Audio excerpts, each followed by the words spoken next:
It is time to get into networking 2.0. So this is beyond networking, the art of making authentic connections. So I am going to be introducing you to Chris Nielson, and it is time to play. So Chris combines more than 30 years of business and sales experience with his love of improvisational comedy in both improvisational comedy to both entertain and to educate global audiences. He is a dynamically powerful yet playful speaker. He's a trainer, a change facilitator, a coach, a consultant.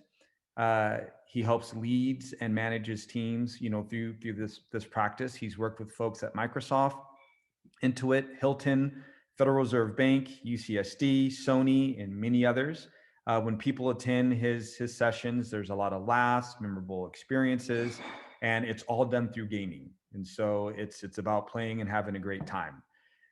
So people that attend Chris's sessions, they walk away with tools to help improve their cooperation, communication, creativity, collaboration, their leadership skills. And these can all be applied to both the organizations that you're in or in your lives. So, Chris, I want to thank you for actually being a part of San Diego Tech Hub today, and I want to thank you for sharing your knowledge and expertise as we play with you. And I'm really excited, and you're demonstrating what it means to be a conduit. So I'm going to stop sharing and turn it over to you, my friend. All right. Thank you, Claude. Thank you, San Diego Tech Hub. And I would love for as many members that can be on video to be on video. And I know sometimes it's not the right time to do it, but I want to tap into the great wisdom of this room. So I love playing with people, especially smart people, motivated people. And obviously you're here right now. You've got some motivation to be here. And Claude talked about transforming. I love to help transform people. And it's really up to you. I'm going to hopefully pop some insights and ahas and maybe actually build even some muscle to take you to be a better connector, a better innovator, a better collaborator. And can everyone hear me all right? Cool. And let's actually start off with a game we'll play the whole time. So I want to empower you right now. You are all emperors and empresses. So you have the power in your hands, literally your thumbs. So if you like what you're hearing, I want to see a thumbs up. If you're, yeah, thank you. Thank you for all the smiles. All right, love that. And then if you don't, you're kind of not sure, give me, the kind of wiggle thumb. If a little maybe up or down, give that. And if you don't like it, give the thumbs down. If you really love it, give the 2 thumbs up and look at each other as well, to see that feedback. And if you want to cut my head off, 2 thumbs down, boom. And I love to learn. And so the first thing I want to share with you is I believe you all you have a truth detector in you. Give me a thumbs up or sideways if you believe you have a truth detector in you. I mean, you can hear BS and you can tell, okay, yeah, okay. 2 thumbs, thank you. So I believe I have one in me too. And it's sometimes, okay, thank you. Is that Tyson? Yeah. So sometimes it works better than other times. I'll have to enlarge this screen so I can see you all better. And sometimes it doesn't. So I'll get first test of the truth detector, whether you think I'm telling it or not. I like to be wrong. I see lots of thumbs down, sideways. Yeah. Yeah, I would question that too. A thumbs up. I appreciate the thumbs up. So for those of you that think that I actually like to be wrong, why would you think I like to be wrong? Anyone take You're gonna learn. What's that? You may not be wrong a lot, but when you acknowledge that you are, you'll learn. Yes, and that's basically it. And I have to say, if I would have said that 5 to 7 years ago, it wouldn't have been true. So I've grown a lot in the last year, and I'm still growing. I bet I'll grow some even in this room tonight with all this wisdom. I used to hate, not just one hate to be wrong, because if I was wrong about this thing, I was wrong as a human being. Can anyone relate to that? Yeah. Thank you for the thumbs up. Yeah. So, and once I let go of it, it was like taking a 100-pound backpack off my back and just letting that go. And now to be able to be wrong in situations and then get to learn from it. No, it didn't happen overnight. I started to build that muscle that was good with being wrong. And that's actually helped me network as well. And I'd love to hear in the chat, if you want to just put in the chat why you came tonight. And then we're going to tap into some of your deep wisdom that you already have, and we're going to share it with the whole group. So why did you come in tonight? And let's see that pop in the chat. Why did you come here tonight?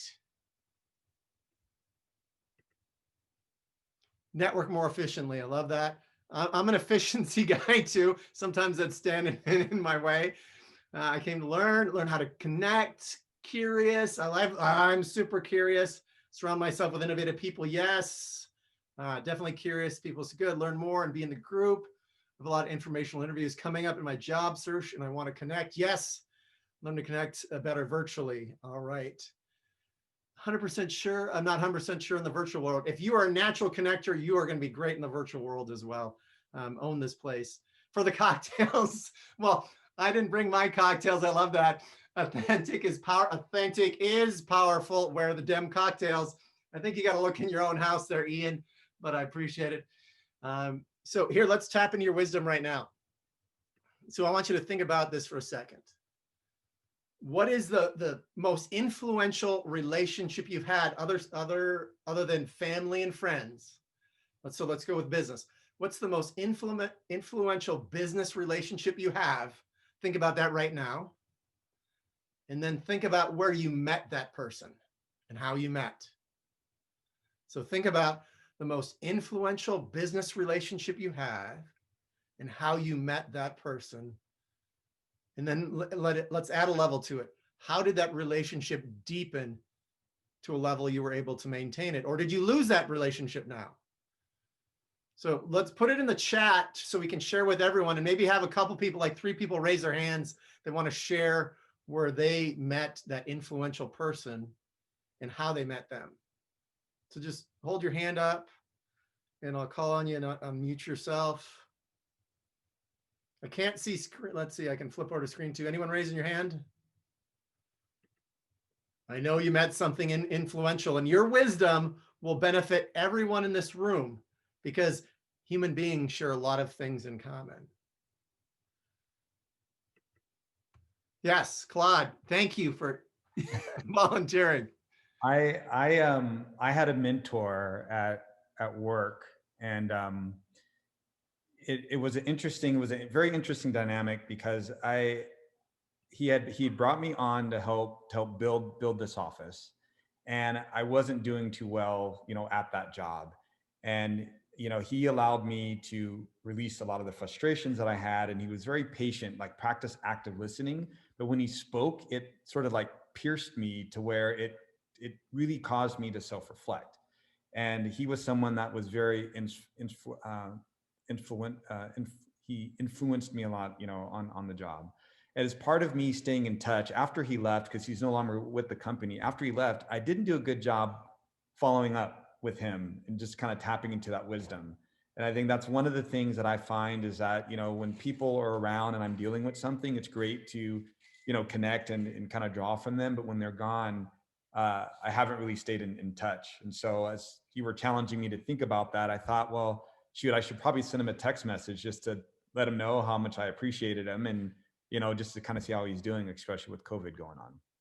So. Thank you for sharing that, Claude. And I would agree. If you've touched someone else's life, if you've been closely connected with them, even if it's years have passed, and you just reach out with a text, hey, how you doing?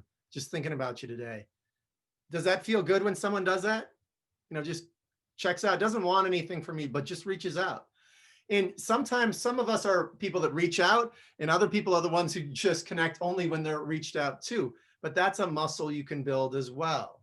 And virtually, you can connect with more people today. Yes, John, love to hear your share. Yeah, so I found most useful, it's a little bit of, paying attention to what's going on in your mind, is I find it most useful, beneficial, and fun to actually act on that when it happens. It's kind of like, don't wait, I'll talk to him Saturday, none of that stuff at all. Just like stop, pick up the phone, call them. Text is great. I prefer to just pick up the phone and call them. John, thank you for sharing that. There is a ton of wisdom in what John just shared, because who's busy here? by a thumbs or two thumbs, you're really busy. Yes. So we're all busy. We can fill up more than one day in one day. So John, if they come, like John said, if you get a feeling, I should reach out to them, just reach out to them quick. If you don't have time for that phone call, send a text. It can make a huge difference. And I love this question I was asked. Why do people get married? Does anyone have an answer to that question? Why do people get married? How do they find each other? It was like, I think it was the number one factor in why people get married. Any guesses what the number one factor would be? They feel alone. I love, of course. Yeah, love does that to us. Say, what was that you said? I said they feel alone. They feel alone. That can be a reason too. Partnership. Thank you. Partnership. Partnership, yeah. But here was the number one factor in why people ended up getting married. Proximity. They were around each other. Oh, I like that. Nicholas does not like that. So you don't have to agree with me, and I don't always agree with it. It's when you're around someone a lot, that's when you get to know them, and then when you deepen it. And so you've got to decide to be around that person. Even one of the spies, I think, that wrote one of these negotiation books, one of these, or an FBI handler wrote it. And to find someone, they would constantly visit this person that they wanted to turn. They were going to the store, they'd be around that person, the person got comfortable with them. It grows in that way. So proximity. So networking, does grabbing a bunch of business cards work? Yeah, thank you for the thumbs down. No, I've grabbed a lot of them. You got to do something with them. And it's the deep relationships that matter. And think back to those people that supported you, that were your mentor. And of the successful group in here, if someone asked you to mentor them by thumbs up or thumbs down, how many of you would say yes or no? Look around at your screen right now, people. I don't see a thumbs down to this. So if you want to connect with someone powerful that is in your line of work, ask if they would consider mentoring you. And you can develop that connection.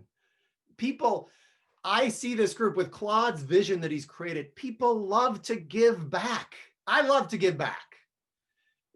My favorite place to speak, which I think I've spoken to 10 times or more, Alzheimer's San Diego. And they bring me in to speak to caregivers. And I got to that event by this. I've done improv for about 10 years, training, teaching, and playing, and even performing. And so they invite me in to bring improv into that group. And we're going to go over the blueprint for improv, which actually will make you a better connector. You'll have more fun with it. You'll have better collaboration at work, and you can have a more innovative workplace.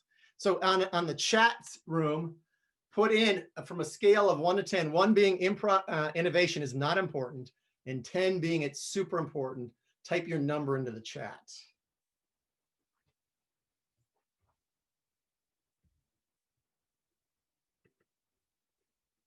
Five, 10, 8, 9, 8, 10, 5, 8, 9, 9, 8.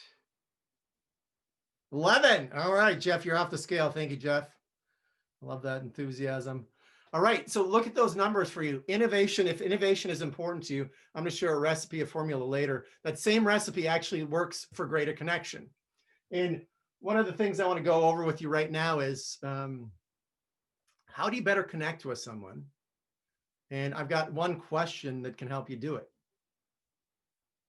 Would one question that you can ask before I go into that, I love to ask this question. Who has a powerful question that they ask themselves on a daily basis or a regular basis? Anyone have a powerful question that they ask themselves? If you do, type it in the chat. I'd love to see it, or raise your hand and I'll call on you. Anyone have a powerful question? Did I make a difference? Oh, I love that, Aaron. Did I make a difference? Let me get down to that part of it. Did I make a difference to someone today? That's cool. Am I isolating? That's a good question. How can I serve them better? I love that as well. Am I choosing to be honest with myself today? What more can I do? Significance over success. Yes. Why am I doing will help? Did I help someone today? Did I fail today? Jeff S., are you a fan of, what's her name? Founder of Spanx. Does everyone know Sarah Blakely? Who knows Sarah Blakely's, what she considers her secret to success? And who does know Sarah Blakely? Thumbs up. Who doesn't know Sarah Blakely? Okay, Sarah Blakely is the billionaire founder of Spanx. And she considers this one ritual that her father created around the dinner table is the key to her success. Her debt is Spanx sounds deviant. It's Ian. I have to say, Ian, I think I really like you. I love people that get me to laugh. So thank you, Ian, for that. Spanx are I think those slimming undergarments that women wear, you know, that pull it tight. But here's the ritual she shared. Her dad would have the ritual. What's your best failure of the day? What's your best failure today? And her brother they would feel like a failure if they didn't have a failure. So they'd push themselves to fail. What's your best failure of the day? But I have in my coaching practice, I have a number of questions I give to my clients, and I actually use for myself. So here was one of the big ones for me. Just this simple question. And let me ask you before this, how many of you run a team with a thumbs up? Give me a thumbs up if you run a team. Okay. It's quite a few people that run a team. Okay. Sort of run a team, Marissa. Now you got me curious. I kind of run it. I don't. Okay. I can know that feeling too, actually. Here's one of the best questions you can ask yourself in the moment. Am I connecting or am I disconnecting? Because networking when you're disconnected is like trying to vacuum when it's unplugged. Networking when you're disconnecting is like vacuuming when it's unplugged. And I love that Claude put in the description, the art of disconnecting. Who has mastered the art of disconnecting? Maybe give a thumbs up if you've mastered the art of disconnecting. So I would say I was very disconnecting for a long time. Thank you, Tyson, for that honesty. I was very disconnecting for a considerable amount of my life until I've got some insights. And sometimes we have blind spots, don't we? So I was very disconnecting. So how do you better connect with someone? Sometimes simply asking them, hey, how do I better connect with you, Claude?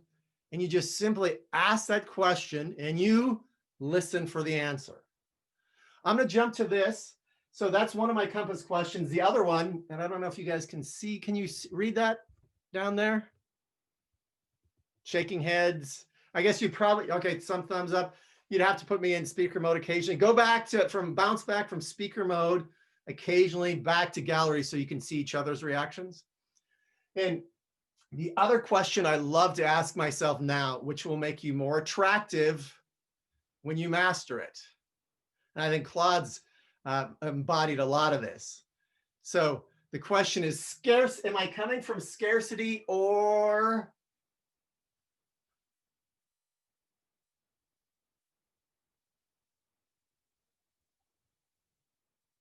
fear? I like that part of it. Or fear or need. I like that part too, but I'm going for yes. Ray Pearson, Tracy, you rocked it. Marissa, from abundance. And so that's actually become my regular question that I ask myself now. Am I coming from scarcity or abundance? And who would agree, thumbs up, thumbs down, that you've been programmed? Okay, 2 thumbs up. Yes, thank you. Thumbs up. Yes. Anyone thumbs down?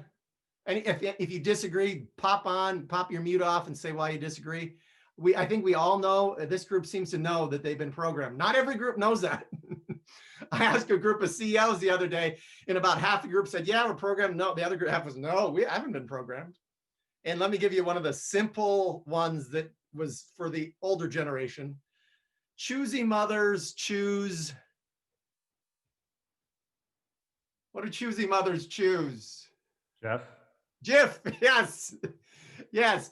Choosy mothers choose Jif. So if you're not a choosy mother, you're a bad mother. They've been programmed with a simple line. Choosy mothers, we're getting programmed all the time. And so I'll jump into a fast version of my story, just the super zip version, since I don't want to spend too much time on it. But I was programmed by a TV commercial. Never let them see you. I could read your language there. I think it was sweat. Yes. Never let them see you sweat.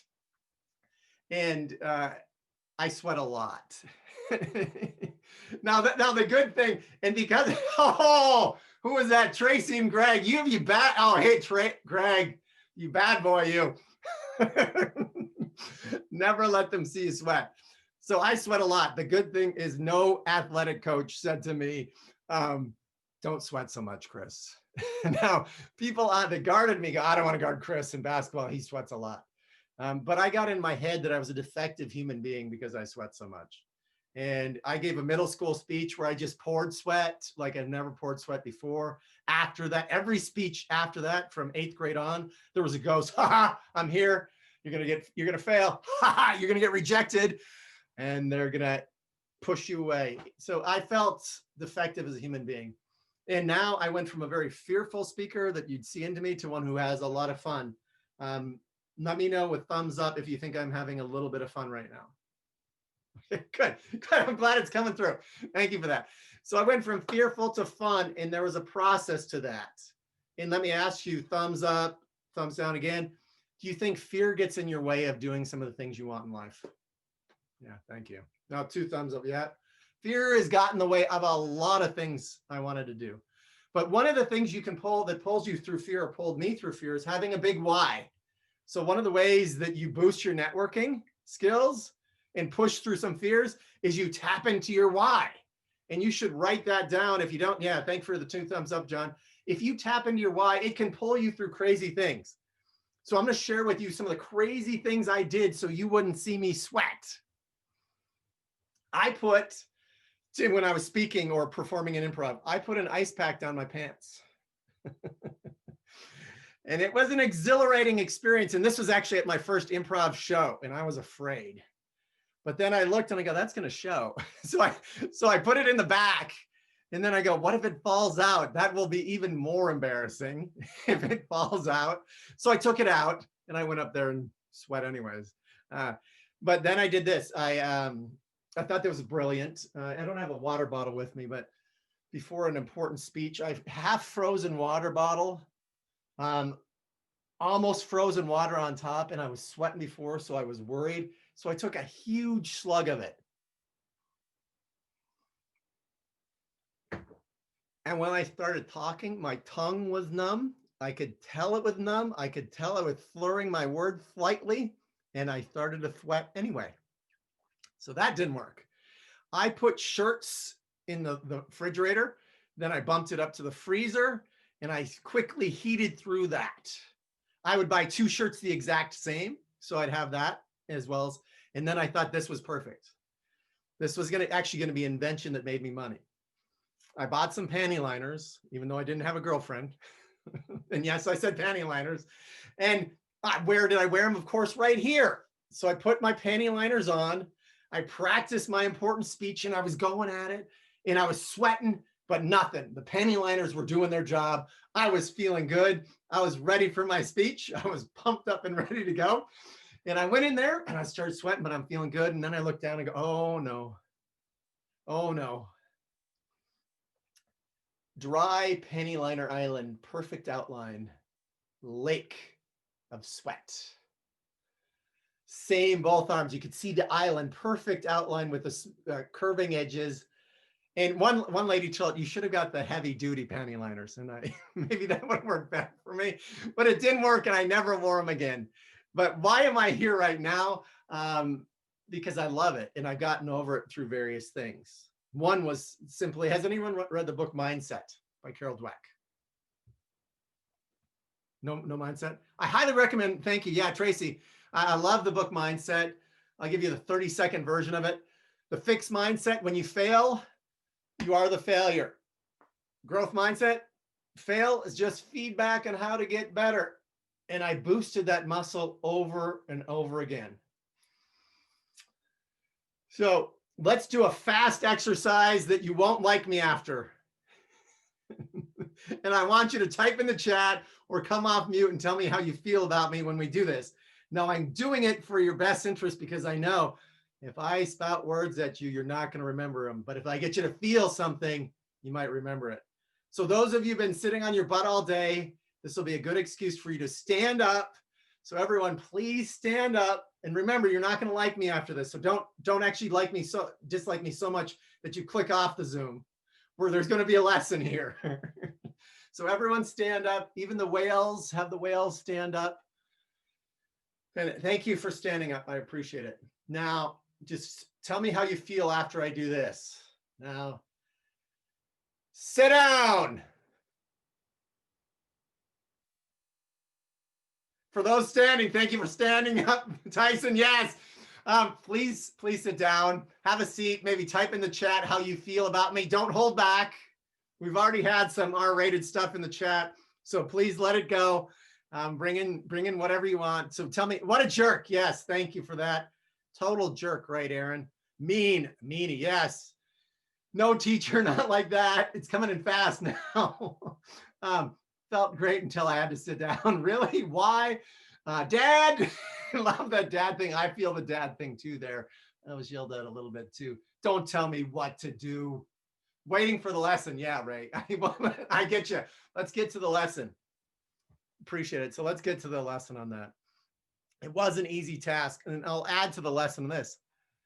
How do you feel if I did this? Now my phone is on airplane mode, so you can see, but what if my phone rang and I picked it up? Just notice how you feel in each second. Hey, yeah, I'm not doing anything that important. And now notice your feeling when I do this. Yeah. Yeah, I got plenty of time. What I'm getting, yes, oh, my head's off. Tracy just knocked my head off. I'm going to have to hold it the rest of the time.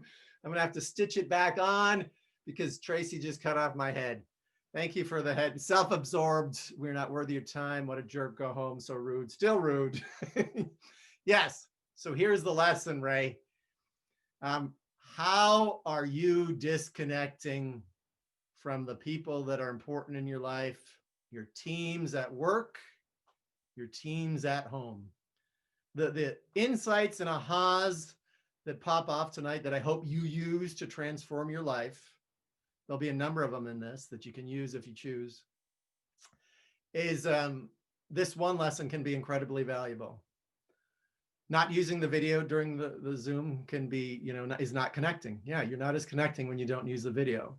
One of my speaking coaches says, are you a good audience member? Yeah. And I'm going to show you the formula next, which really changed my life and how I could better connect. But just looking at how you connect and disconnect. And you might write down in the notes right now, 3 ways you disconnect for yourself. You don't have to type them in the chat.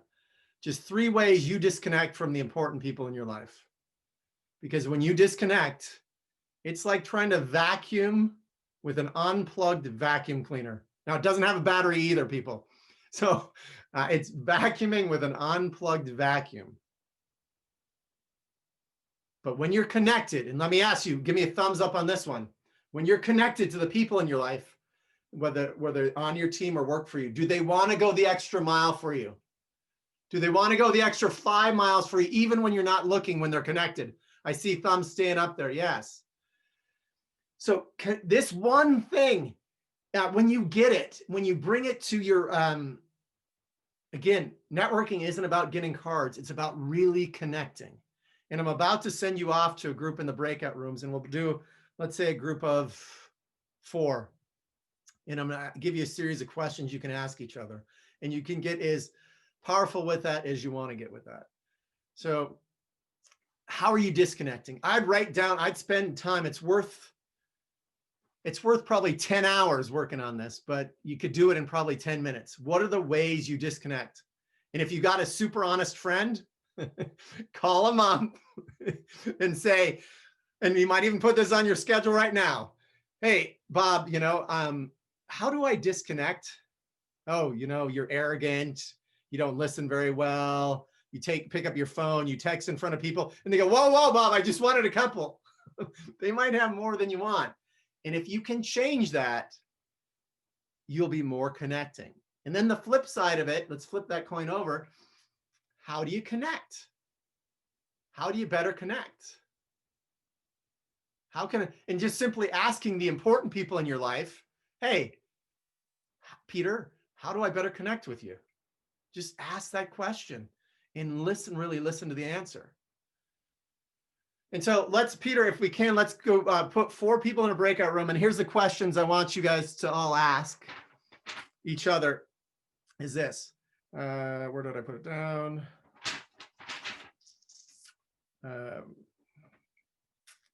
What do you love to do? What do you love to do? That's question number 1. What lights you up? What fires you up? And you're going to share this with 3 other people. What do you love to do? So we want everyone to go in the breakout room with this.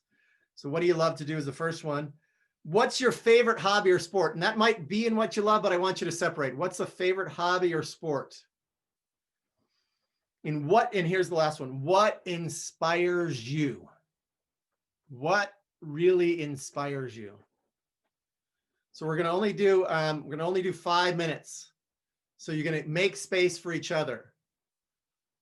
What do you love to do? Favorite hobby or sport? And what inspires you?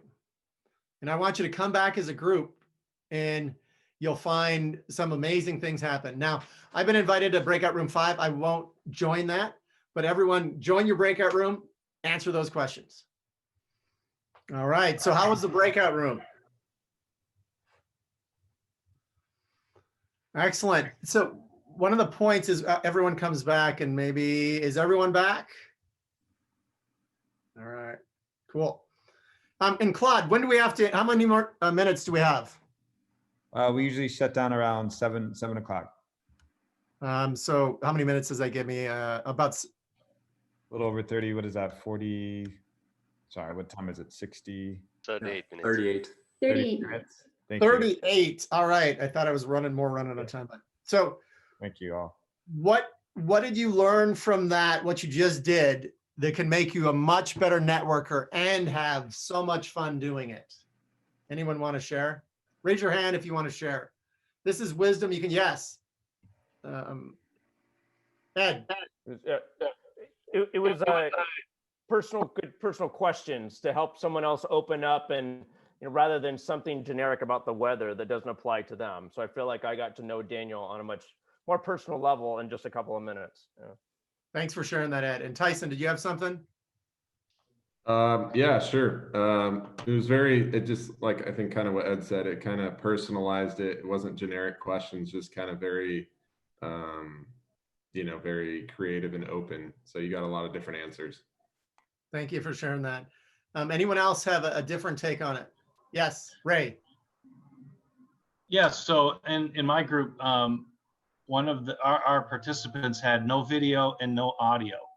So we had to engage with him in a manner that caused him to have to type his responses and without not forgetting about him. And so, by acting as the one asking the questions and of course giving the opportunity for them to speak first, I think helped to bring people in the conversation. And I think that's always helpful to make people feel that you're interested about them. So yeah, you had a thoughtful group too, to be thoughtful. So being safe, creating a safe place for people to be vulnerable is a huge thing. And I like, Ray, why don't you go ahead? Apologize. I know you had your hand up there for a second. No, that's okay. I was just going to add about transparency, because the questions you had us were pretty vulnerable questions, could be pretty deep. And I always remember, in the right environment, people want to connect if you ask them the right questions. Yes. So as we mentioned earlier, would you rather been asked questions about the weather or something that you shared personally? Let's go weather, thumbs up, personal, thumbs up. Okay, cool. So we actually like to answer those questions. And part of what gets in our way is fear. And what I get is people wear masks and armor to protect ourselves. And we learn that as kids. Put on your mask, put on your armor. Don't be too vulnerable. And I love Brene Brown's question. Do you want to be vulnerable or courageous?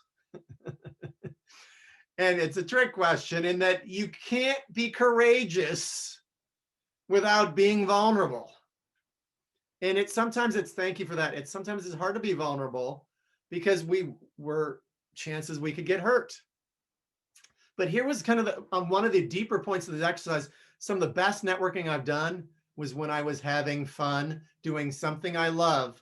Because let me ask you, what kind of vibe do you give off? What kind of energy do you give off when you're having fun and you're present? What kind of energy do you give off then? Are you more attractive? Yeah, thank you, Ray.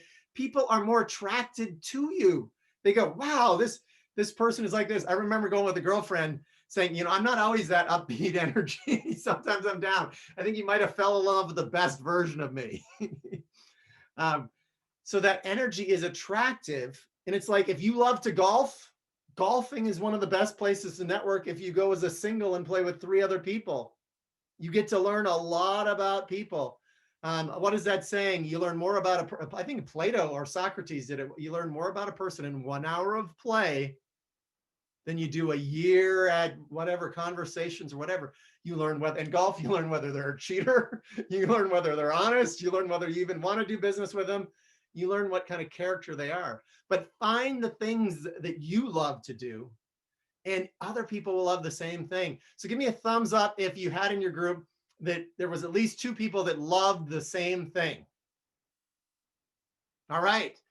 Now, those are people, when you love the same thing, it's so much easier to connect when you're passionate about the same thing. So follow the fun, follow the things you love, follow your passion, and they'll make it easier to connect. I mean, you can connect for your business in your play. Does that make sense? Cool. All right.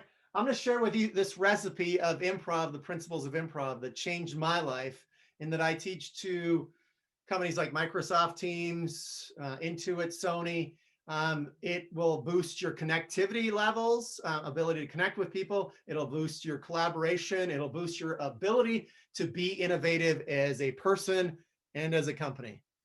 Does that sound good? Cool. All right. This is, so the first, does anyone know the 2-word principle of improv? Be brave. I like that. Be brave. And I wasn't that brave at first. This 2 words helped me be brave. Fail fast. Fail fast. I like fail fast. Yes, and. Ooh, who said yes and? Nicholas. Nick. Yeah, that's absolutely it. Yes and. And I have to say before that, and thanks, Leela, I saw that in the chat too. Yes and. So I share this. I was a no but kind of guy. Meaning you'd share a good idea and I'd say, no, but I got a better idea. And I didn't realize audience after audience, I was disconnecting. I actually thought I was serving the situation, but give me a thumbs up if you like a no but kind of guy.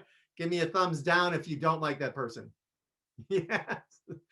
I've had a few audiences with a couple people out of like 500 raise their hand. Yeah, I kind of like them. I'm good. You would have liked me back then. I do my best to say yes and now. And the second one, I think, is the #1 skill. And I'll do this first one to throw you off: in speaking, in sales, in leadership. Any guesses? I'll throw out in communication as well. You can disagree with me when it comes up. I can see Greg is typing in the chat. We'll see if Greg is correct here. Listening. Yes. Who would agree that listening is the #1 skill in leadership, speaking, even negotiation, sales? Thumbs up. So look around to that. How many of you guys have taken a course in listening? Anyone? Anyone? Okay, a few people. Hey, this is a great group. Rarely do you see someone who's actually taken a course in listening. improv is like a master course in listening. And it's, how do you take listening to a whole nother level? What would you do if you wanted to take listening to a whole nother level? There are courses on listening, yes. How would you take your listening to a whole nother level? Maybe 2 or 3, actually. You stop talking? Who said that? Oh, yeah. Leela, is that Leo? That is one of my favorite answers so far. That helps, doesn't it? if you it's want to harder listen than it well, sounds. say that again, Jason. It's harder than it sounds. For some people, it's really hard. Before you start saying anything, you repeat back to the person what the person just told you, because you have to pay attention attentively to do that. Absolutely. Active listening that Ray put in the chat too. That's a key thing in that, but I'm actually taking listening beyond that. Empathy? Empathy for sure takes part in it, brings your listening up another level. Active listening brings your listening up a level. Empathy brings your listening up another level. You need to keep your mouth shut, but this is by being fully in the moment. You are Present. Present. When you are present, without thinking ahead, not the dueling monologues, without thinking ahead, you are actually present. That's one of the things improv taught me. No, not at first. And I'll tell you just a fast story. We played this game. I should skip the story. Let's get to the exercise. I was not present when I started playing improv. I would think ahead constantly because if I failed, I was the failure. So yes, and listen, be present. And the fourth one is make your blank look blank. Make your blank look blank. Make your ears great again. Yes. Oh, I knew I liked you, Tyson. Make your ears look great again. Yeah, I love that one. Partner look good. Who said that? Marissa, you got it. That's basically it. I do it this way. Make your people look great. Make your people look great. So let me ask you, how many of you would like to have your whole team, the people that worked for you, have these qualities? They looked to say yes and to you, and that means they would listen and affirm you and add something positive to that.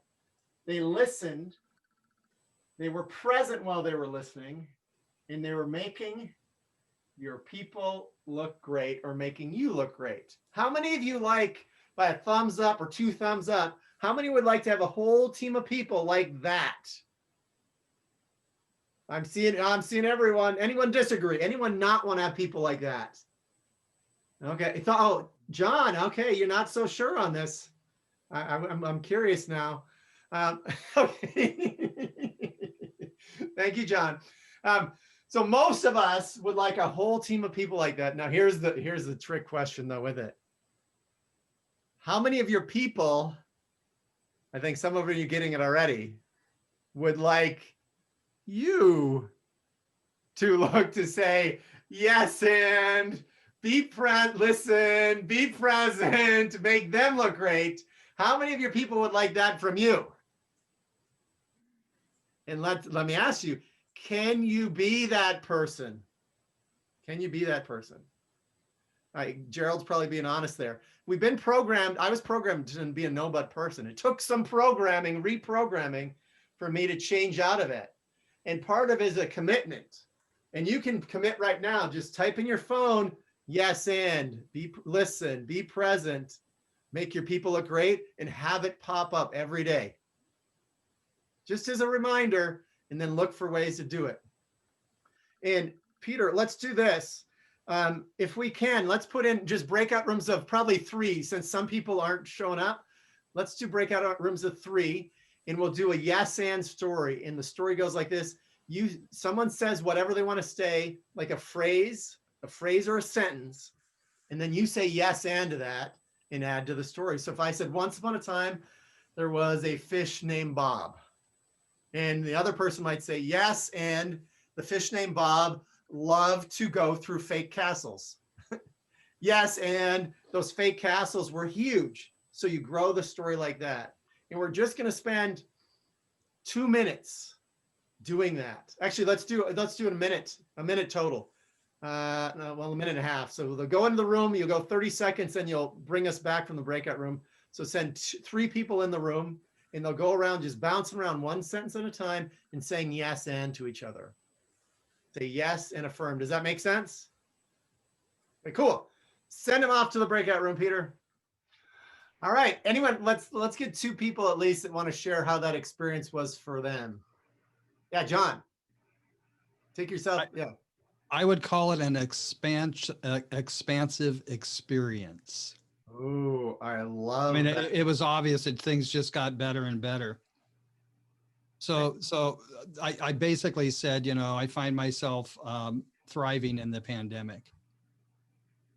That's and cool. Then it just got better and better. I love that. And so improv and creativity is an expansive experience for me as well. And when I feel expansive, I feel lighter, I feel more abundant. I typically am more attractive to whatever's coming my way. Anyone else want to share their experience playing yes and? Yes, Ray. Creative and fun. Creative and fun. Yeah. Look, you can use this in your professional life and your personal life. Yes and, like I said, changed my life. I think everyone in my life likes me better since I started improv, because I really was a no but kind of guy. I thought I was doing good with that. So you've all can say, hey, we've played improv. And you have. Thank you, Tracy, for the thumbs up. Improv is positive and expansive. And one of the things, this last one, dare to blank, anyone guesses on the last, dare to blank, what that would be. And when my improv teacher said, Chris, this is a secret to success in improv in life, I was leaning in, I wanted to hear it. And when she said it, I didn't want to hear it. Dare to fail. Yes, it's basically that.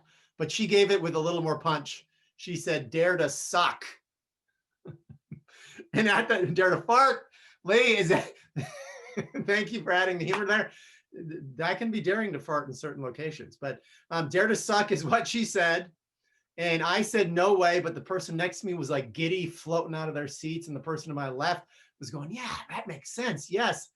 But because of this fixed mindset I had from Carol Dweck's book, Mindset, when I failed, I was a failure. I did not want to fail. I didn't want to suck. I realized my hero, Michael Jordan, I love basketball. I failed over and over again. That's why I succeed. I got it intellectually. And I actually do a whole talk on that as well. I got it intellectually, but I did not own dare to suck, dare to fail, dare to risk. I didn't want to do it publicly. And I in my talk that I did dare to suck with a bunch of CEOs, I went in and dancing, and I'm not the greatest dancer in the world. They played music in, and I invited everyone in the room to get up. And there was like about 140 CEOs in the room. And one person got up right at the end. And about a dozen after the talk came up to me and said, Chris, I was just about to get up. I was just about to get up. And I'll do this with you. Who raise your hand like you raised your hand in kindergarten? Someone raise their hand like they raised it in kindergarten. Yes, Tracy's got it. Yeah, Lee's got it. Oh, yes, we've got some Tyson. Yes, Marcelo. Yes, Amelia. So how did it feel when you did that? Did it feel good?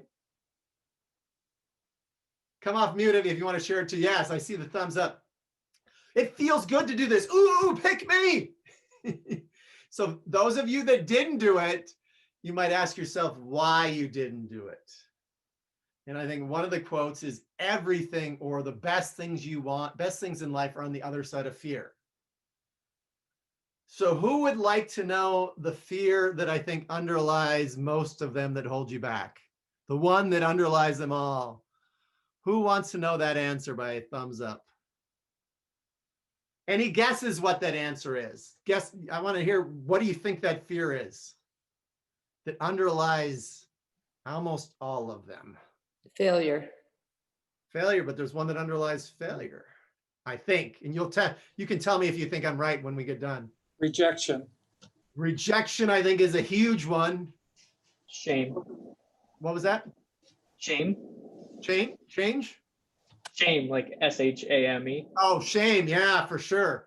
So say that again. Embarrassment. Embarrassment. I think that leads to it. So I looked at, so why was I so afraid of speaking? So I wanted to go back in time to figure it out. So I went to caveman days. So what could happen? Ooh, if you stood up to speak in caveman days, what's the worst thing that could happen to you? Ooh. You're killed. Killed, but I think there's something even worse than that. Marginalized. Rejected. Rejected, but a bigger version of rejected. Embarrassment. Admonished from the group. Sent out from the group, pushed away from the group, and so you're all alone, and then there's two saber-toothed tigers on the hill anyway. They're going to eat you for lunch. So I think that's where the fear of public speaking comes in. But the fear I'm talking about, and give me a thumbs up, sideways if you agree or disagree. The fear of being inadequate, I believe, underlies them all. I'm seeing some thumbs up. I don't see any thumbs down yet. No one's disagreeing. So, okay. So, yeah. All right. So if you fail and you know you're adequate, like Michael Jordan, he misses a 3-point shot. Do you think he's worrying about that? Let's go modern day. LeBron misses a 3-point shot. Do you think he's freaked out about that? Not going to take another one? He's not worried about that. He knows he's adequate or more than adequate in the game of basketball. If you get rejected and you know you're adequate, you're not worrying about that one rejection. It's so this fear that we're not adequate, this imposter syndrome or whatever it is, this kind of underlies them all. And if you can find ways to let it go, and I believe you can find ways to let it go, magic can happen. No, LeBron sold that to China. Thank you, Ian. Let's see what time. So 16 minutes left. Let's do this. Ask me a question you think I'd have to say no to. And the reason I set this up ahead of time, a couple psychologists put people in an fMRI scanner and they flashed the word no. And they said it was the most dangerous word in the world because about a dozen stress-producing chemicals were produced in the body. People would go into fight, flight, or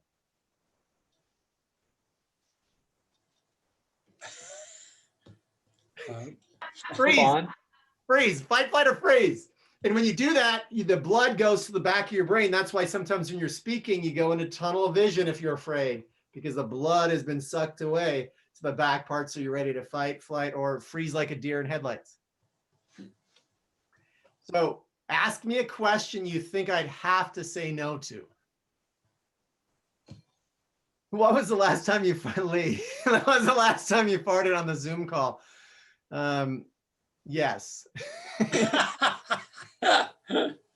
Can I borrow $1,000? Yes, you can. As long as you help me make 2 with that, I get heavy interest on that, Annalisa. Are you dead? Sometimes actually I feel a little bit dead inside. Am I afraid to die? Yes. So you couldn't say no. No, ask a question you think I'd have to say no to. So you got to flip that phrasing around. What would I have to say no to you on? Here's one that they've given me before. Chris, would you give me $1 million? Same answer as the 1,000.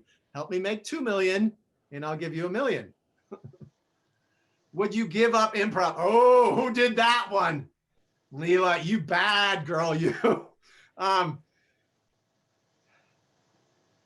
You win, Leela. Okay, now here's how I'll answer it. Yes, when I die. Connected. Yeah. Can you present to my company for free? Depends on what else you could offer me. I take other things other than money. If I'm sorry, yeah. Call. Let's see the phone number at the bottom. You got it there, Tyson. What else? 1 + 1 = 3. I do believe it does. Actually, sometimes even more than three. You put the right 2 people together and it produces way more results than 2. Just ask the accountant, and the accountant might say no to that. Unless you're someone's specialty accountant that can make any number work. So what I get at is this, and I share a serious one that someone asked me in a training I did actually a few years ago. He said, "No, you can't say yes to this one, Chris. My teenage son just got his driver's license. He already has a drinking problem. There's no way if he was drunk, you could give him the keys and go." And my answer was, "Son, yes, I can understand why you'd want the keys. I hope you know how much I care about you. And I also know you care about other people and you'd hate to see someone hurt. So it's not giving them the keys and it's not saying, yes, here's the keys, go play, but it's not denying them and saying no and creating a conflict or disconnection. It's creating some kind of connection. So yes, and doesn't mean you're saying yes to everything. Here's the keys, here's the money, here's this. It's finding a way to not be so disconnecting. We hear no so often.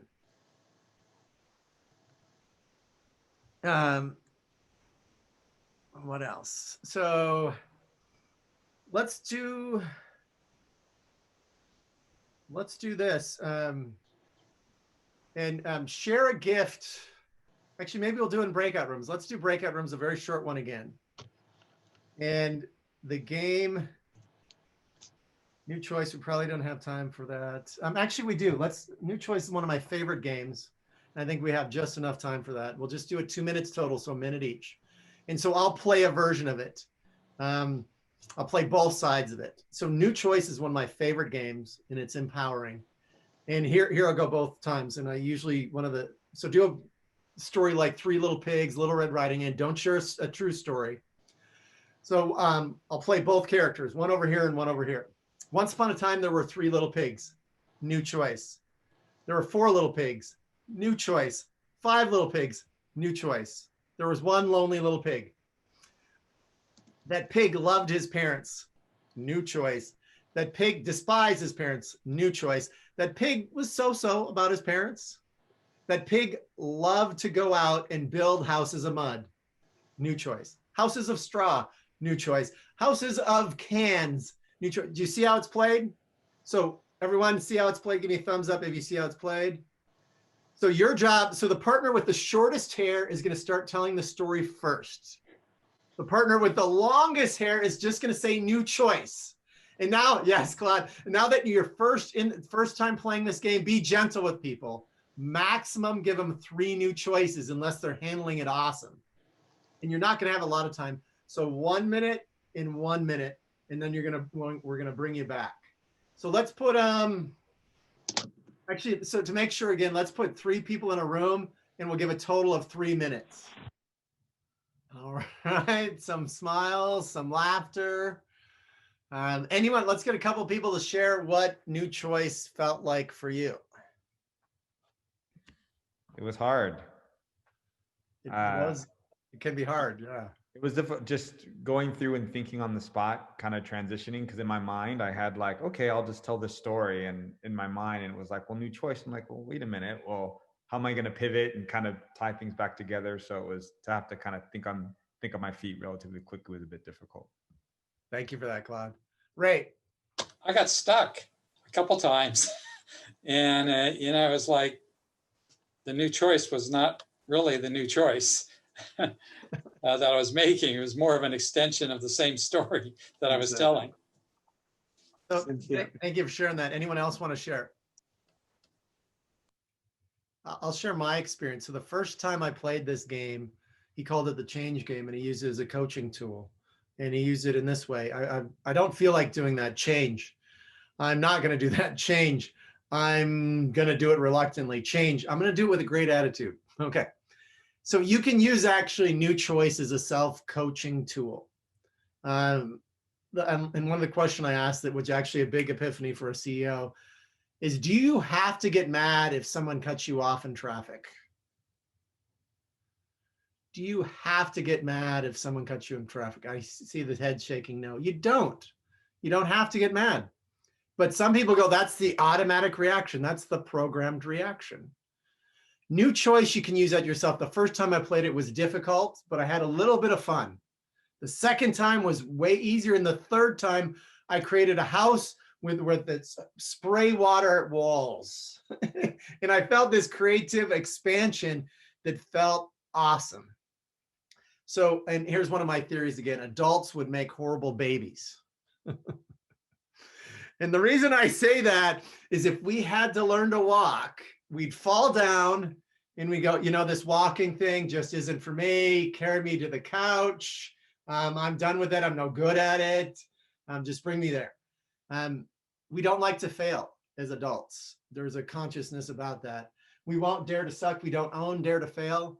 We don't own risk because of the fears that we have. And I'm going to make you, well, first I'll talk about it a little bit. Part of the coaching I do is called positive intelligence coaching. And because your sage mind, like, is the Jedi. Who likes Star Wars in here? Give me a thumbs up if you like Star Wars. All right, 2 thumbs up. Me too, Greg. 2 thumbs up. I love Who doesn't like Star Wars? Maybe see who that is. I'm not seeing anyone. All right. Oh, Ed. I love Star Wars. So, okay, Lee doesn't like it too much either. Okay. So I love Star Wars. The Jedi mentality is kind of a sage mentality coming from positive, clear-headed thinking. The saboteurs that are in your life are those that the judge, the one that's overreacting. Mine a lot is the hyper-rational. I need to make sense with a situation. I often disconnect from people when I'm hyper-rational. The stickler, the avoider, the victim, all these things get in the way from truly connecting. And I know a lot of CEOs, successful people, get to where they're at in life pushed or chased by fear. I know there's a lot of successful people that have been chased by fear. But you can't, it's hard to be fully successful coming from the fear mentality. So the sage, if you can live in the sage part of you, that you're pulled by love instead. And who believes love belongs in business? Yeah, this is a loving room. I do too. And it's like one of my sayings that I added on to another saying. I'm sure you've heard the one, it's not what you know, it's who you know. No, I don't fully buy that one either, but I would add to it, it's who you know and how much they love you. Because they know, if they know you and don't like you, not very connecting. They know you and love you, very connecting. So I want to share with you just, let's see if we can share the screen and make a quick, let's see here. So I want to share with this, there's a way to boost your mental fitness. And the Positive Intelligence community has created an app. They have a 6-week coaching program where you join, and here's a way to deepen the relationship with your fellows either in this room. And if you join someone for 6 weeks to grow your mental fitness, because a lot of coaching and a lot of what I did tonight is actually insight popping. Did someone get some insights tonight? Thumbs up. Yeah, cool. But the real thing is building the muscles and taking, if you want to take it into transformational, you got to take those insights and do something with it. That's like putting the alarm in your phone. Mental fitness impacts your peak performance, peace of mind, wellness, and healthy relationships. It comes from all these modalities built into performance science, cognitive psychology, neuroscience, and cognitive psychology. They build all into positive intelligence. Hundreds of CEOs have gone through the program. It's on an app on your phone that does 2-minute reminders. And we'll do one 10-second exercise right now. Take 2 fingers and put them together and bring such attention to your fingertips that you can feel the ridges of both fingers as you gently push back and forth. And what that does is bring the attention out of your mind to your fingertips. And when you do that over and over again, it actually builds the gray area in your sage part. I do believe negative emotions are useful. It's like putting your hand on a hot stove. How long do you want it on the hot stove? You don't want it on there at all. As soon as you know, it says, don't put your hand there. So they're good to let us know what to do next. So many people have been through the program. It goes to the factor analysis, the root causes. It's fun. It's powerful. So it builds these 3 core muscles. Intercept your saboteur. So has anyone got upset and then lost it, sent an email, and that did damage and disconnection? Anyone done that?